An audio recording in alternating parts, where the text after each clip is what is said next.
ओम शांति। आज हम बाबा की अव्यक्त मुरली सुनेंगे। 18 सितंबर 1969। मुरली की हेडिंग है त्रिनेत्री, त्रिकालदर्शी और त्रिलोकीनाथ बनने की युक्तियाँ। आज प्यारे बाबा ने इस अव्यक्त मुरली में हमें जो दो विशेष बातें बताई हैं, सबसे पहली है आकर्षण मूर्त बनने की विधि क्या है। दूसरा आज बाबा ने बताया कि स्वयं की स्थिति को ठीक करने के लिए कौन सी बातों का ध्यान देना जरूरी है। तो आज बाबा के महावाक्य सुनेंगे। बाबा ने आज कहा कि बच्चे किसको देखते हो? आकार को देखते व अव्यक्त को देखते हो।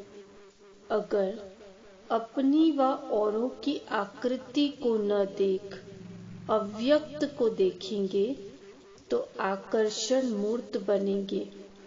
अगर आकृति को देखते तो आकर्षण मूर्त नहीं बनते हो।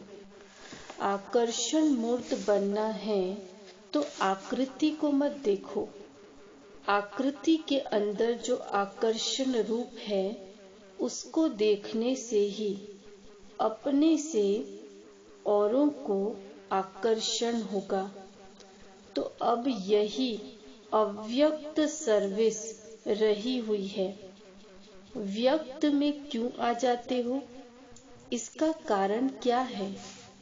अव्यक्त बनना अच्छा भी लगता, फिर भी व्यक्त में क्यों आते हो?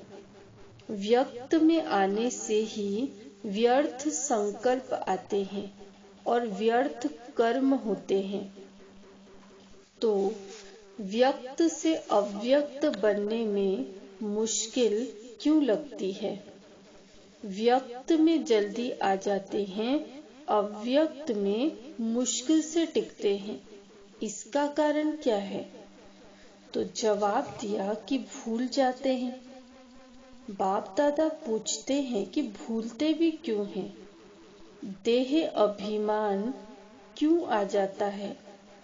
मालूम भी है, जानते भी हो, अनुभव भी किया है कि व्यक्त में और अव्यक्त में अंतर क्या है, नुकसान और फायदा क्या है, ये भी सब मालूम है। जब तुम याद में बैठते हो तो देह अभिमान से देही अभिमानी स्थिति में कैसे स्थित होते हो? क्या करते हो? बात तो बड़ी सहज है। जो आप सब ने बताया वो भी पुरुषार्थ का ही है। लेकिन जानते और मानते हुए भी देह अभिमान में आने का कारण यही है कि देह का आकर्षण रहता है। इस आकर्षण से दूर हटने के लिए कोशिश करनी है। जैसे कोई खींचने वाली चीज होती है तो उसके खिंचाव से दूर रखने के लिए क्या किया जाता है? चुंबक होता है ना, तो चाहते हुए भी उस तरफ खींच आते हैं। अगर आपको उस आकर्षण से किसी को दूर करना है तो क्या करेंगे? कोई चीज ना चाहते हुए भी उसे खींचती है और आपको उस चीज से दूर उसे करना है तो क्या करेंगे? या तो उसे दूर ले जाएंगे या तो बीच में ऐसी चीज रखेंगे जो वो आकर्षण न कर सके। ये दो तरह से होता है, या तो दूर कर देना या दोनों के बीच ऐसी चीज डाल देंगे जो वो दूर हो जाते हैं। इसी प्रकार ये देह अभिमान या यह व्यक्त भाव जो है, यह भी चुंबक के माफिक है। ना चाहते हुए भी इसमें आ जाते हैं। तो अब बीच में क्या रखेंगे? स्वयं को जानने के लिए क्या आवश्यक है, जिससे स्वयं को और सर्वशक्तिवान बाप को पूर्ण रीति जान सकते हो। एक ही शब्द है, स्वयं को और सर्वशक्तिवान बाप को पूर्ण रीति जानने के लिए संयम चाहिए। जब संयम को भूलते हो तब स्वयं को भी भूलते हो और सर्वशक्तिवान को भी भूलते हो। अलबेलेपन का संस्कार भी क्यों आता है? कोई न कोई संयम को भूलते हो।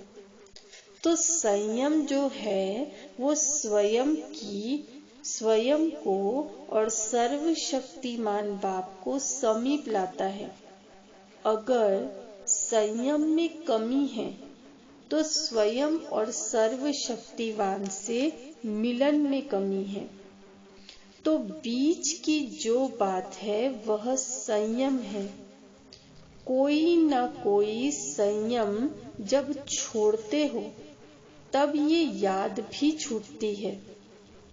अगर संयम ठीक है तो स्वयं की देह जो आकर्षण है वो बार बार अपनी तरफ आकर्षित करती है। अगर बीच में यह संयम नियम रख दो तो यह देह की आकर्षित नहीं करेगी। इसके लिए 3 बातें ध्यान में रखो: स्वयं की याद, संयम और समय। ये 3 बातें याद रखेंगे तो क्या बन जाएंगे? त्रिनेत्री, त्रिकालदर्शी, त्रिलोकीनाथ। संगम युग का जो आप सबका टाइटल है वो प्राप्त हो जाएगा। स्वयं को जानने से सर्वशक्तिमान बीच में आ जाता है। तो इन तीनों बातों की तरफ ध्यान दो। कोई भी चित्र को देखते हो, चित्र अर्थात शरीर, तो चित्र अर्थात शरीर को नहीं देखो, लेकिन चित्र के अंदर जो चेतन है उसको देखो। और उस चित्र के जो चरित्र हैं उन चरित्रों को देखो।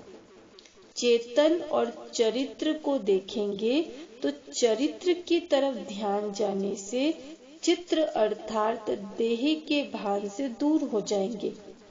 एक एक में कोई न कोई चरित्र जरूर है, क्योंकि ब्राह्मण कुल भूषण ही चरित्रवान है। सिर्फ एक बाप का ही चरित्र नहीं है, लेकिन बाप के साथ जो भी मददगार हैं उनकी भी हर एक चलन चरित्र है।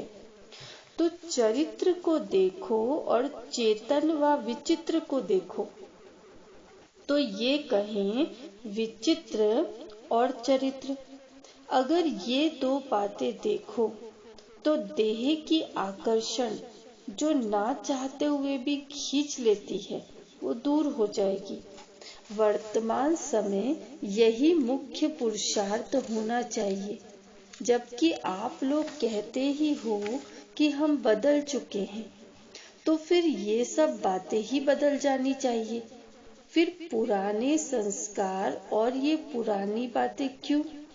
अपने को बदलने के लिए पहले ये जो भाव है उस भाव को बदलने से सब बातें बदल जाएंगी।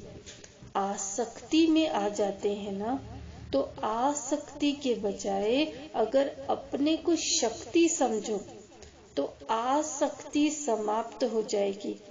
शक्ति न समझने से अनेक प्रकार की आसक्तियां आती हैं। कोई भी आसक्ति, चाहे देह की, चाहे देह के पदार्थों की, कोई भी आसक्ति उत्पन्न हो तो उस समय यही याद रखो कि मैं शक्ति हूँ। शक्ति में फिर आसक्ति कहाँ? आसक्ति के कारण उस स्थिति में आ नहीं सकते। तो आसक्ति को खत्म कर दो। इसके लिए यही सोचो कि मैं शक्ति हूँ। माताओं को विशेष कौन सा विघ्न आता है? मोह का। मोह किस कारण आता है? मोह मेरा से होता है। लेकिन आप सबका वायदा क्या है? शुरू में आप सब जब आए तो आपका वायदा क्या था? मैं तेरी तो सब कुछ तेरा। पहला वायदा ही ये है, मैं भी तेरी और मेरा सब कुछ भी तेरा। तो फिर भी मेरा कहाँ से आया? तेरे को मेरे से मिला देते हो, तो इससे क्या सिद्ध हुआ कि पहला वायदा ही भूल जाते हो। पहला वायदा ही सब यह करते हैं, जो कहोगे वो करेंगे, जो खिलाएंगे, जहाँ बिठाएंगे, जैसे चलाएंगे। ये जो वायदा है वह वायदा याद है? बाप तुमको अव्यक्त वतन में बिठाते हैं तो आप फिर व्यक्त वतन में क्यों आ जाते हो? वायदा तो आपने ठीक नहीं निभाया ना। वायदा है कि जहाँ बिठाएंगे वहाँ बैठेंगे। बाप ने तो कहा नहीं कि व्यक्त वतन में बैठो। व्यक्त में होते अव्यक्त में रहो। पहला पाठ ही भूल जाएंगे तो फिर आगे की ट्रेनिंग क्या करेंगे? ट्रेनिंग में पहला पाठ तो पक्का करवाओ। ये याद रखो कि जो वायदा किया है उसको निभा कर दिखाएंगे। तो बाबा माताओं से पूछते हैं, आप सब सरेंडर हो? जब सरेंडर हो चुके तो फिर आपको मोह कहाँ से आया? जब कोई जलकर खत्म हो जाता है तो फिर उसमें कुछ रहता है क्या? कुछ भी नहीं। अगर कुछ है तो इसका मतलब है कि तीर लगा है लेकिन पूरे जले नहीं है। मरे हैं लेकिन जले नहीं हैं। रावण को भी पहले मारते हैं फिर जलाते हैं। तो मर जीवा बने हो, परंतु जल कर एकदम खाक बन जाए वो नहीं बने हो। सरेंडर का अर्थ तो बड़ा है, मेरा कुछ रहा ही नहीं। सरेंडर हुआ तो तन मन धन सब कुछ अर्पण। जब मन अर्पण कर दिया तो उस मन में अपने अनुसार संकल्प उठा ही कैसे सकते? तन से विकर्म कर ही कैसे सकते? और धन को भी विकल्प अथवा व्यर्थ कार्यों में लगा ही कैसे सकते हो? इससे सिद्ध है कि देकर फिर वापस ले लेते हो। जबकि तन मन धन दे दिया तो मन में क्या चिल्लाना है, वो भी श्रीमत मिलती है।